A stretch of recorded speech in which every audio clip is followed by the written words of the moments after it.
parle de l'art et la culture ce matin et on se demande s'il s'agissait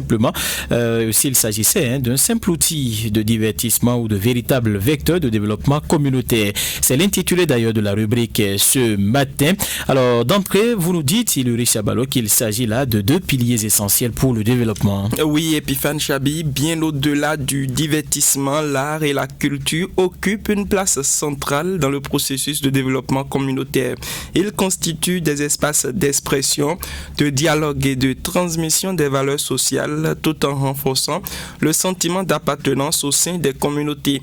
À l'échelle locale, les pratiques artistiques et culturelles contribuent à la préservation des identités, à l'éducation des citoyens et à la promotion de la paix sociale. Elles jouent également un rôle économique non négligeable en générant des revenus à travers l'artisanat, les spectacles, les festivals et le tourisme culturel. En ce sens, l'art et la culture apparaissent clairement comme de véritables catalyseurs de développement durable, capables de transformer les réalités sociales tout en créant des opportunités pour les populations à la base, notamment les jeunes épiphanes.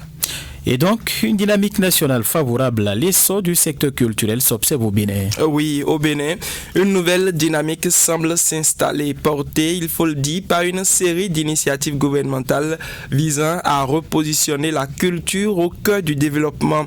Pour Oro Suleiman Nourou, artiste plasticien, j'y arrive, ces actions marquent notamment un tournant décisif dans le secteur. Il évoque l'instauration des classes culturelles, par exemple, qui permettent de détecter et de former les talents dès le plus jeune âge, favorisant ainsi la professionnalisation des métiers de l'art. Le retour des trésors royaux, quant à lui, symbolise une reconnaissance forte de l'histoire et du patrimoine béninois, tout en ouvrant de nouvelles perspectives pour le rayonnement culturel et touristique du pays. À cela s'ajoute la création d'infrastructures culturelles, l'organisation d'événements accrus des acteurs culturels, autant de mesures qui, selon l'artiste plasticien, témoignent d'un décollage progressif du secteur et d'une volonté claire de faire de la culture un levier stratégique de développement national au Bénin. Oro Suleiman Nourou est artiste plasticien. Sans la culture, il n'y a pas de développement parce que c'est grâce à la culture qu'un pays peut émerger. Si nous donnons valeur à notre culture aujourd'hui, c'est à cause de ça que les gens parlent du Bénin. Voilà, bon, selon moi, une culture développée, ça dépend de nos dirigeants parce qu'on doit valoriser. Quand on dit valoriser, c'est-à-dire il faut les faire connaître hors du pays. Moi, je vois déjà actuellement d'abord l'État a déjà beaucoup fait par rapport à nos trésors royaux qui sont venus, qui nous ont ramenés. Par ça, il y a les classes culturelles. Ça fait partie du développement. À part les classes culturelles, aussi on a besoin des festivals. Par exemple, les festivals comme aujourd'hui c'est organisé à Cotonou, les gens font des graffitis un peu partout. Grâce à ça, toutes les villes du Bénin ont pris. Ça fait bien partie du développement parce que c'est grâce à ces festivals ou bien à ces organisations culturelles qu'on peut développer notre art et on peut valoriser en plus pour les vendre cher.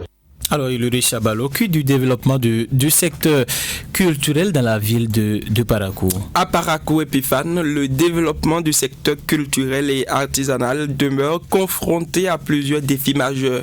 La ville souffre notamment d'un manque criard d'infrastructures adaptées pour accueillir des spectacles de grande envergure, des expositions professionnelles ou des résidences artistiques. Cette situation limite la visibilité des artistes locaux et freine l'essor d'une véritable industrie culturelle. Toutefois, des signes encourageants commencent à émerger. Les autorités locales multiplient progressivement les initiatives en faveur de la culture, traduisant une volonté d'améliorer l'image et l'attractivité culturelle de la ville. Président de l'association des plasticiens du Bénin, Oro Suleiman Nourou, plaide pour un renforcement de cette dynamique. Il appelle les autorités à investir davantage dans les infrastructures culturelles, la formation et l'accompagnement des artistes. Il lance également un message fort à l'endroit des jeunes, les invitant à croire au potentiel de l'art, à se former sérieusement et à considérer la culture non seulement comme une passion, mais aussi comme un véritable métier et un outil de transformation sociale.